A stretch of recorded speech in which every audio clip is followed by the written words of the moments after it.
नमस्कार दोस्तों, आप सभी का स्वागत है हमारे यूट्यूब चैनल डीप स्टडी पर। आज के इस वीडियो में हम बात करने वाले हैं जो पंचवर्षीय योजना है उनके बारे में। ये क्या है, इनकी शुरुआत कैसे होती है और कौन सी पंचवर्षीय योजना में कौन से कार्य किए गए हैं, इन सब के बारे में इस वीडियो में विस्तार से चर्चा करेंगे। तो जो पंचवर्षीय योजनाएँ हैं, इनका जो विचारधारा है वो सोवियत संघ यूएसएसआर से ली गई है। अब यूएसएसआर में पहली बार 1928 में जो जोसेफ स्टालिन थे उनके द्वारा इसको रखा गया था। ठीक है, भारत में ये श्रेय जो है वो जवाहरलाल नेहरू को दिया जाता है। अब 1951 से लेकर 2017 तक टोटल 12 पंचवर्षीय योजनाएं भारत में संचालित की गई हैं। ठीक है, अब हम इसको एक एक पंचवर्षीय योजनाओं को थोड़ा विस्तार से देखेंगे। इसके अंदर क्या क्या इसके मॉडल हैं, क्या प्रारूप हैं और कौन सी फोकस इसमें किया गया है, तो उनके ऊपर हम चर्चा करेंगे। तो जो हमारी पहली पंचवर्षीय योजना है, इसका जो काल था वो 1951 से लेकर 1956 तक के बीच का है। इसकी अध्यक्षता जवाहरलाल नेहरू करते हैं और उपाध्यक्ष जो है गुजारीलाल नंदा है। ठीक है, इसका मॉडल जो है वो हैरर डोमर मॉडल है और प्रारूप जो है वो के.एन. राज ने तैयार किया है। ठीक है, इसमें जो फोकस है, चूँकि इस वक्त हमारा देश आज़ादी हुआ था, तो जो बेसिक जो फोकस था हमारा कृषि एवं सिंचाई परियोजनाओं पर था ताकि उत्पादन को बढ़ावा मिल सके।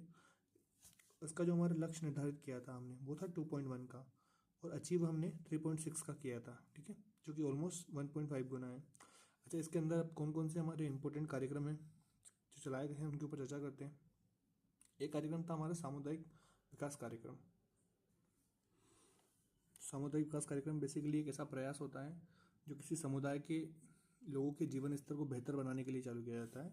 तो 2 अक्टूबर 1952 में से स्टार्ट किया गया। इसके अंतर्गत एक पद बनाया गया था ब्लॉक डेवलपमेंट ऑफिसर का। ठीक है, इसके अलावा हम देखते हैं 1953 में जो राष्ट्रीय प्रसार सेवा है इससे स्टार्ट किया गया। इसके अंतर्गत बहुघाटी जो नदी परियोजना है उनको स्टार्ट किया गया है। अब इसमें कौन सी चीज़, दामोदर हैं, भाखड़ा नांगल हो गया, हीराकुंड जलाशय हो गया, ये सारी परियोजनाएं थी। ठीक है, अब जवाहरलाल नेहरू जो है इन्होंने बहुउद्देशीय नदी घाटी परियोजनाओं को जो है वो आधुनिक भारत का मंदिर की संज्ञा दी है। ठीक है, इसके बाद हम देखते हैं आगे जो हमारी सेकंड पंचवर्षीय योजना है। इसका टाइम पीरियड था 1956 से 1961 का। इसका जो मॉडल था वो पीसी महालनोबिस मॉडल पर आधारित था। ठीक है, अब जो पीसी महालनोबिस हैं ये भारत में सांख्यिकी के जनक कहे जाते हैं। इनका जो जन्म दिवस है 29 जून को मनाया जाता है। इस दिन हम सांख्यिकी दिवस मनाते हैं। ठीक है, और जो हमारा सांख्यिकी संस्थान है उसका मुख्यालय भी बंगाल में ही है जहाँ के ये रहने वाले हैं। ठीक है, उसके बाद हम देखते हैं जो पीसी महालनोबिस मॉडल है ये किस पर बल देता है, तो ये भारी उद्योग के ऊपर बल देता है। ठीक है, इसके अंतर्गत लौह इस्पात, रेलवे कोच और जो इंटीग्रल फैक्ट्रीज है इनकी स्थापना भारत में इस समय के दौरान की गई थी। तो जो 3 टोटल आयरन स्टील प्लांट थे वो भारत में बनाए गए थे। एक था भिलाई, एक राउरकेला और एक था दुर्गापुरा। जो भिलाई था वो छत्तीसगढ़ में वो सोवियत संघ के सहयोग से बनाया गया था। राउरकेला ओडिशा में है, वो जर्मनी के सहयोग से बनाया गया था। दुर्गापुरा जो कि पश्चिम बंगाल में है, इंग्लैंड के सहयोग से बनाया गया था। इसके अलावा हम देखते हैं जो हमारा CDP कार्यक्रम है, जो सामुदायिक विकास कार्यक्रम था, इसकी समीक्षा के लिए बलवंत राय मेहता समिति का गठन 1957 में किया जाता है। अच्छा, जो ये समिति है बलवंत राय मेहता समिति, ये जो त्रिस्तरीय पंचायती राज व्यवस्था है इसकी सिफारिश भी अपनी रिपोर्ट में करती है। ठीक है, और ये जो सिफारिश करती है इन सिफारिशों को 2 अक्टूबर 1959 में पहली शुरुआत के साथ लागू कर दिया जाता है। कहाँ से त्रिस्तरीय पंचायती राज व्यवस्था की शुरुआत होती है, तो राजस्थान के नागौर से होती है। ठीक है, इसके बाद हम देखते हैं 1 जनवरी 1958 का टाइम था। ये इस टाइम पीरियड पर DRDO की स्थापना होती है। ठीक है, DRDO को हेडक्वार्टर कहाँ पर है, दिल्ली में है। इसके जो पहले सचिव जो हेड थे वो थे डॉक्टर मेघनाथ, एवं वर्तमान में जो है समीर कामत। ठीक है, ये DRDO के हेड हैं। भारत में जो टेलीविज़न का प्रसार है ये भी 1959 के दौर से स्टार्ट हो जाता है। न्यू दिल्ली से इसका प्रसारण किया जाता था। ठीक है, अब उसके बाद हम देखते हैं इसके अंतर्गत एक और इम्पोर्टेंट चीज़ है। 1960 के समय में जो सिंधु जल समझौता है जिसे हाल ही में स्थगित कर दिया गया है, ये किया गया था। किस किस के बीच में किया, जवाहरलाल नेहरू और जो पाकिस्तान के राष्ट्रपति थे अयूब खान, दोनों के बीच में साइन हुआ था। ठीक है, उसके बाद हम देखते हैं जो हमारा थर्ड 5 ईयर प्लान है, इसकी जो टाइम पीरियड था वो था 1961 से 66 तक का। ठीक है, नाम अब जो 2 पंचवर्षीय योजनाएं हम देख चुके थे, तो जो थर्ड पंचवर्षीय योजना थी इसका नामकरण हमने किया था टेक ऑफ स्टेज। लेकिन यहाँ से जैसे कि इसका मतलब ये होता है कि यहाँ से हमारी इकोनॉमी उड़ान भरने वाली है, लेकिन क्या होता है ये योजना जो है वो असफल हो जाती है। इसका कारण क्या था, अब जो ये समय अवधि थी 1961 से लेकर 1966 का, इस समय हम देखते हैं 1962 में भारत चीन का युद्ध होता है, 1965 में भारत और पाकिस्तान का युद्ध हो जाता है, और जो 1965-66 का समय था इस समय अवधि पर भीषण सूखा जो है वो भारत इससे प्रभावित होता है। इसका मॉडल देख लेते हैं हम। इस कारण वजह से योजना असफल हो जाती है। टारगेट हम 5.6 का रखते हैं लेकिन अचीव 2.4 ही कर पाते हैं। ठीक है, मॉडल इसका सुखमय चक्रवर्ती मॉडल था। अब इसके बाद नीचे देखते हैं। अच्छा, जो ये भूखमरी जो आई थी, भूखमरी नहीं कह सकते हम इसको, सूखा पड़ा था, इसकी वजह से हमारी जो मुद्रास्फीति उसमें काफ़ी वृद्धि हो गई थी। तो मौद्रिक नीति पर विचार हेतु एक समिति बनाई गई थी। वो कौन सी थी? सुखमय चक्रवर्ती समिति ही थी। ठीक है, अभी मुद्रास्फीति क्यों हुई थी तो उसका रीज़न हम देख ही चुके हैं। अब इसकी वजह से रिजल्ट में ये आता है कि जो 1966 का टाइम था, पहली बार रुपये का अवमूल्यन किया गया था। अब अवमूल्यन क्या होता है? अवमूल्यन बेसिकली गवर्नमेंट के द्वारा ही किया जाता है, जो कि जैसे अपनी देश की करेंसी है उसकी वैल्यू को अन्य मुद्रा के मुकाबले जानबूझकर कम करना। अब ऐसा क्यों किया जाता है? ये निवेश को बढ़ाने के लिए किया जाता है, ये निर्यात को बढ़ाने के लिए किया जाता है। जैसे एग्जाम्पल के तौर पर हम देख सकते हैं कि जो अगर हम किसी अपनी करेंसी का अवमूल्यन करते हैं, जो जो विदेशी जो आयातक होते हैं वो भारत के सामान को खरीदेंगे, तो उससे निर्यात बढ़ेगा और आयात कम होगा। चूँकि हमारी करेंसी की वैल्यू कम हो चुकी है तो आयात हमें महंगा पड़ेगा। तो यही कारण थे, इसकी वजह से अवमूल्यन किया गया। उसके बाद जो इस टाइम पीरियड पे बोकारो स्टील प्लांट की स्थापना होती है, जो कि रशिया के सपोर्ट से झारखंड में स्थापित होता है। 1964 में IDBI की स्थापना होती है, industrial development bank of India, इसकी स्थापना की जाती है। और एक था UTI, unit trust of India, इसकी भी स्थापना की जाती है। ये एक वित्तीय संस्थान था, इसे संसद के द्वारा अधिनियम से बनाया गया था UTI को, और ये म्यूचुअल फंड इत्यादि पर ध्यान रखता था। अच्छा, ये स्टार्टिंग में इसको RBI रेगुलेट करता था, बाद में इसको IDBI रेगुलेट करता था, और हाल में ये सेबी के अंडर है। ठीक है, ये हमको ध्यान रखना है। अब 1965 में एक और चीज़, जो भारतीय खाद्य निगम है, इसकी भी स्थापना की गई थी, क्योंकि भारत में उस टाइम खाद्यान्न संकट आ चुका था। तो जो CACP है, कृषि लागत एवं कीमत आयोग, इसकी भी स्थापना हुई थी। ये क्या करता है? बेसिकली ये जो हमारी MSP है वो डिसाइड करता है। ठीक है, अब MSP की रिपोर्ट किसकी? जो हमारे स्वामीनाथन है उनकी रिपोर्ट पे डिपेंडेड है, और ये जो लागत का 1.5 गुना होती है, ये सब बेसिक चीज़ें आप जानते हैं। ठीक है, अब जो जवाहरलाल नेहरू एवं लाल बहादुर शास्त्री है, इन दोनों की इस अवधि के दौरान डेथ भी हो जाती है। एक की जो ताशकंद में होती है और एक की बीमारी से हो जाती है। ठीक है, अब यहाँ पर क्या होता है, 1966 में पंचवर्षीय योजनाओं पर ब्रेक लगा दिया जाता है। अब उसके बाद जो योजना अवकाश आता है, बेसिकली ये 3 साल का होता है। 3 साल में इन्हें प्लानिंग हॉलीडेज बोला जाता है, 1966 से 69 तक। अब इसके दौरान जो योजनाएं चलाई गई थी उनके बारे में हम थोड़ा सा नज़र देख लेते हैं। एक होती है लीड योजना, लीड बैंक योजना कहते हैं, नरीमन समिति की सिफारिश पर चलाई जाती है। ये कृषि MSME प्राथमिकता वाले क्षेत्रों में ऋण की उपलब्धता कराती थी। ठीक है, बेसिकली संबंधित जिले में एक विशिष्ट बैंक को नियुक्त कर दिया जाता था, जो कि लोन प्रोवाइड करता था। ठीक है, इन क्षेत्रों के अंतर्गत लोन देने की उसकी जिम्मेदारी बनती थी, तो उसे लीड बैंक बोला जाता था। अब हमने ये भी देखा है कि इस दौरान खाद्यान्न संकट था, तो खाद्यान्न संकट से निपटने के लिए भारत में हरित क्रांति की शुरुआत होती है। 1966 और 67 का समय था। ठीक है, अच्छा, ये हरित क्रांति शब्द ये कौन देता है? ये देते हैं विलियम गॉड, और इसके जनक नॉर्मन बोरलॉग कहे जाते हैं। भारत में MS स्वामीनाथन है, जिन्होंने MSP की सिफारिश की थी। ठीक है, अच्छा, इसकी क्या विशेषता है? गेहूं पर सबसे पहले इसका प्रयोग किया गया था, पंजाब, हरियाणा और जो पश्चिमी UP का एरिया है यहाँ पर। इसमें उच्च गुणवत्ता वाले बीजों का यूज़ किया जाता है। रासायनिक उर्वरकों का प्रयोग अत्यधिक मात्रा में किया गया पहली बार उत्पादन के लिए, और उत्तम सिंचाई की व्यवस्था की गई। ठीक है, उसके बाद जो चौथी पंचवर्षीय योजना आती है, इसका टाइम पीरियड 1969 से 74 का रहता है। प्रारूप जो है इसका DR गॉडगिल के द्वारा तैयार किया जाता है। अब ये प्रारूप क्या है, कई बार ये क्वेश्चन पूछा जाता है, तो इस बार थोड़ा देख लीजिए आप। इस प्रारूप के अंदर बेसिकली जो 60% जो हिस्सा रहता है, जैसे मान लो अगर बजट अगर अलॉट किया जा रहा है स्टेट्स को, तो 60% जो है जनसंख्या के हिसाब से अलॉट किया जाएगा, यानी कि जो राज्य बड़ा है उसे अधिक आर्थिक सहायता मिलेगी। उसके बाद जो है 10% जो है प्रति व्यक्ति आय के ऊपर किया जाता है, यानी कि जिस राज्य की आय कम है उनके लोगों को ज़्यादा आर्थिक सहायता, उस राज्य के लोगों को ज़्यादा जो आर्थिक सहायता प्राप्त होगी। और एक तो होता है 10% कर प्रयास, लेकिन यानी कि जो राज्य ज़्यादा टैक्स कलेक्शन करेगा उसको ज़्यादा हिस्सा मिलेगा। और जो सिंचाई परियोजना है उनका भी 10% था, और 10% जो है विशेष समस्या का, यानी कि बिहार जो हो गया, बिहार बाढ़ से प्रभावित रहता है, तो ऐसे राज्यों की अत्यधिक आर्थिक सहायता की जाएगी। ठीक है, ये DR गॉडगिल मॉडल था। इसका ध्येय था वही स्थिरता के साथ विकास करना। अब 14 जुलाई 1969 में 14 बैंकों का राष्ट्रीयकरण किया जाता है इसी के अंदर, और 1973 के टाइम पीरियड पर सूखा प्रवण क्षेत्र कार्यक्रम की शुरुआत भी की जाती है। ये कुछ कार्यक्रम जो हैं जो आपको सीधा पूछ सकते हैं कि इनकी स्थापना या इनकी शुरुआत कौन सी पंचवर्षीय योजना के दौरान की गई थी। ठीक है, अब 1974 में जो हमारा ऑपरेशन स्माइलिंग बुद्धा है, जो कि भारत का पहला परमाणु परीक्षण था, ये राजस्थान के पोखरण में किया गया था, ठीक है। ये भी इसी पंचवर्षीय योजना के दौरान किया गया था। उसके बाद हम देखते हैं चौथी पंचवर्षीय योजना में ही परिवार नियोजन कार्यक्रम भी स्टार्ट किया गया था। बेसिकली क्या है, जनसंख्या वृद्धि को नियंत्रण करने के लिए इस कार्यक्रम की जो शुरुआत की गई थी। इसके अंतर्गत जो है नसबंदी की गई थी लोगों की, ठीक है। 1971 में इंदिरा गांधी ने चुनाव लड़ा था।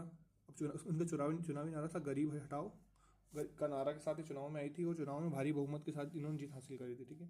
अब इसका जो परिणाम है, जो कि चौथी पंचवर्षीय योजना में इन्होंने अपने चुनावी नारा दिया था, तो इसका परिणाम हमें पाँचवीं पंचवर्षीय योजना में देखने को मिलेगा, ठीक है। अब 1970 में ही ऑपरेशन फ्लड की शुरुआत भी होती है, यानी कि श्वेत क्रांति या दुग्ध क्रांति भी कह सकते हैं, इसकी शुरुआत होती है। जनक इसके वर्गीस कुरियन कहे जाते हैं। जो 26 नवंबर की तारीख है, इसको हम नेशनल मिल्क डे के रूप में मनाते हैं। अब देखते हैं पाँचवीं पंचवर्षीय योजना। टाइम पीरियड है 1704 से 78 तक का। ये 5 वर्ष नहीं चलती हैं, 4 वर्ष ही चलती हैं, एकमात्र परियोजना है। अब इसका मॉडल जो है वो डीपी धर मॉडल है। अच्छा, इसका ध्येय क्या है? जैसे मैंने आपको बताया, इंदिरा गांधी अब चुनाव में आई थी गरीबी के नारे के साथ में, तो इसका ध्येय है गरीबी उन्मूलन के साथ विकास करना और आत्मनिर्भरता स्थापित करना। 1974 में न्यूनतम आवश्यकता कार्यक्रम स्थापित किया गया, वही बेसिकली नागरिकों के जीवन स्तर में सुधार के लिए किया गया था। अब इसके बाद देखते हैं 2 अक्टूबर 1975 का टाइम पीरियड आता है। इसमें जो आरआरबी है हमारी रूरल रीजनल बैंक, क्षेत्रीय ग्रामीण बैंक की स्थापना होती है और 42वां संविधान संशोधन भी इसी समय होता है, 1976 में होता है। इसमें इस समय प्रस्तावना में 3 शब्द जोड़ते हैं, समाजवाद, पंथ निरपेक्ष और अखंडता, और इसी को लघु संविधान की संज्ञा भी दी गई है, ठीक है। अब जो यहाँ पे क्या होता है, इसके बाद जो इंदिरा गांधी सरकार है वो गिर जाती है, फिर मोरारजी देसाई की सरकार आ जाती है 1978 में। तो जो 5 ईयर प्लान है इनको एंड कर दिया जाता है और रिप्लेस किया जाता है रोलिंग प्लान से। रोलिंग प्लान बेसिकली जो वार्षिक होते हैं, तो हर वर्ष अलग अलग प्लान डिसाइड किया जाता है। अब जब 2 साल तक इनकी सरकार रहती है तब तक ये प्लान चलता है। इसके जो प्रतिपादक हैं वो गुरनार मेडल है, इनकी एक बुक है एशियन ड्रामा, उसमें इसका वर्णन किया गया है, ठीक है। भारत में इसके जनक डीटी लक्कड़वाला है, ये कहे जाते हैं। ये लक्कड़वाला वही है, इनके नाम पर गरीबी के लिए समिति भी बनी है, ठीक है। उसके बाद देखते हैं जो 6 हमारा छठी पंचवर्षीय योजना है, इसके बारे में 1980 से लेकर 1985 तक का टाइम पीरियड था। अब जो 1980 में कांग्रेस की सरकार वापस आ जाती है, ठीक है, तो पंचवर्षीय योजना फिर से स्टार्ट कर दी जाती है। ये आगत निर्गत मॉडल पर डिपेंडेड है।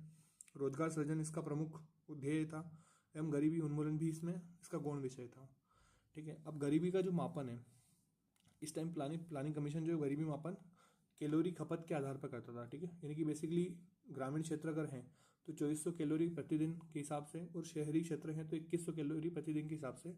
अगर लोगों को नहीं मिल पा रही है तो वो गरीबी रेखा से नीचे है, तो ये एक तरीके का मापन था, ठीक है। 1980 में 6 और बैंकों का राष्ट्रीयकरण कर दिया गया था। 1969 में 14 बैंकों का किया गया था, 1980 में 6 और का कर दिया गया था। टोटल 20 बैंकों का राष्ट्रीयकरण कर दिया जा चुका है इस वक्त तक। 12 जुलाई 1982 की तारीख नाबार्ड की स्थापना होती है। नाबार्ड की फुल फॉर्म जानते ही है, national bank for agricultural and rural development. इसके जो करंट हेड है वो शाजी केवी हैं, ठीक है। इसका हेड मुंबई में ही है, हेडक्वार्टर जो है मुंबई में बैठता है। और 1 जनवरी 1982 को एक्सिम बैंक की स्थापना होती है। अब एक्सिम बैंक क्या है, बेसिकली ये है एक्सपोर्ट इम्पोर्ट बैंक, ठीक है। इसकी जो हेड है करंट में वो हर्षा बंगारी है, ठीक है, फीमेल है। अब देखते हैं जो 7वीं पंचवर्षीय योजना है, ये 1985 से लेकर 1990 तक इसका टाइम पीरियड रहता है। इसका नारा जो है एक बड़ा फेमस नारा है, इसका नारा है रोटी रोजी एवं उत्पादकता, या फिर इसे भोजन काम एवं उत्पादकता भी कह सकते हैं। जो 7वीं पंचवर्षीय योजना इसमें निजी क्षेत्रों को वरीयता दी जाती है। 1986 में स्पीड पोस्ट की शुरुआत होती है, ठीक है। 1987 में ट्राइफेड की शुरुआत भी की जाती है। ट्राइफेड क्या है, ये एक जनजाति सहकारी विपणन संस्थान है। बेसिकली क्या करता है, जो जनजाति उत्पाद होते हैं, वो जो जनजाति जो उत्पाद बनाती है उनके विक्रय की व्यवस्था प्रदान करता है, उनके लिए मार्केट प्रदान करता है। ये काम ट्राइफेड का है, ठीक है। 1988 में सेबी की स्थापना की जाती है। अब सेबी को जो वैधानिक मान्यता मिलती है वो 1992 में इसका एक्ट आता है, ठीक है, उसके द्वारा इसको वैधानिक मान्यता दी जाती है। उसके अलावा देखते हैं 1985 और 86 इसी पंचवर्षीय योजना द्वारा इंदिरा आवास योजना की शुरुआत की जाती है, जिसे बाद में प्रधानमंत्री आवास योजना इसका नाम बदल दिया जाता है, ठीक है, बाद में। अब इसके बाद देखते हैं हम जो 1990 का समय था, ठीक है। यहाँ पे क्या होता है कि भारत में आर्थिक संकट आ जाता है, जो हमारा फॉरेन एक्सचेंज जो करेंसी एक्सचेंज भंडार था वो खत्म हो जाता है, रिजर्व। तो यहाँ पे योजना अवकाश आ जाता है। कितने साल का रहता है? 3 साल का रहता है, 1990, 91 में 92, ठीक है, 3 साल रहते हैं। इस टाइम हमारे पीएम होते हैं नरसिम्हा राव और वित्त मंत्री मनमोहन सिंह रहते हैं। इसके बाद क्या होता है 1992 में जो हमारे एलपीजी रिफॉर्म्स लाए जाते हैं, ये मेन बेसिकली इसका श्रेय जो है वो राव सिंह सुधर मॉडल के आधार पर किया था, यानी कि पीएम नरसिम्हा राव और मनमोहन सिंह के नाम पर इस मॉडल का नाम दिया गया है। तो एक लिबरलाइजेशन, प्राइवेटाइजेशन और ग्लोबलाइजेशन, ये तीनों चीज़ें आप सभी जानते हैं इसके बारे में। अब हम देखते हैं 8वां 5 ईयर प्लान। 1992 से 1997 तक इसका टाइम पीरियड था। जॉन मिलर मॉडल पर आधारित था। मानव संसाधन विकास इसका लक्ष्य बन गया है। क्यों बन गया है हम देखते हैं। अगर इसी परिप्रेक्ष्य में अगर वर्ल्ड में देखा जाए तो इस टाइम पीरियड पर जो 1990 का है, जो यूएनडीपी है वो मानव सूचकांक जारी करने लग जाता है, यानी कि मानव संसाधनों के विकास की चर्चाएं की जाने लगी थी विश्व में। तो इस वजह से हमने 8वीं पंचवर्षीय योजना में मानव संसाधन विकास हमारा मुख्य ध्येय वाक्य रखा। अब हम देखते हैं कि 73वें एवं 74 संविधान संशोधन है 1992 इसी दौरान होते हैं। इनमें क्या क्या है, एक में पंचायती राज व्यवस्था है और एक में नगरीय निकाय व्यवस्था है। ठीक है, अब एक और है 1 जनवरी 1995 को WTO की स्थापना भी होती है। ये भी इसी पंचवर्षीय योजना के दौरान की जाती है 8वीं के। 1995 जो है, इस 95 में ही मिड डे मील योजना भी चालू की जाती है, जो कि बेसिकली आंगनबाड़ी वगैरह में और उसमें दी जाती है। और 1993 में प्रधानमंत्री रोजगार योजना का शुरुआत की जाती है। ये कुछ बेसिकली योजना है, आप इनको नोट, सारे फैक्चुअल पॉइंट्स हैं, नोट करने लायक ही हैं, समझाने सा कुछ नहीं है इसमें। अब जो 9वीं पंचवर्षीय योजना है 1997 से लेकर 2002 तक इसका समय रहता है। स्थिति इस टाइम भारत में क्या थी, भारत जो थे 1998 में हम जो सेकंड परमाणु परीक्षण था हमारा ऑपरेशन शक्ति, उसको अंजाम दे रहे थे, जो कि सारे बेंस के बावजूद दे रखे थे क्योंकि हमने संधि पर साइन नहीं करे थे। 1990 में कारगिल वॉर का हम सामना कर रहे थे।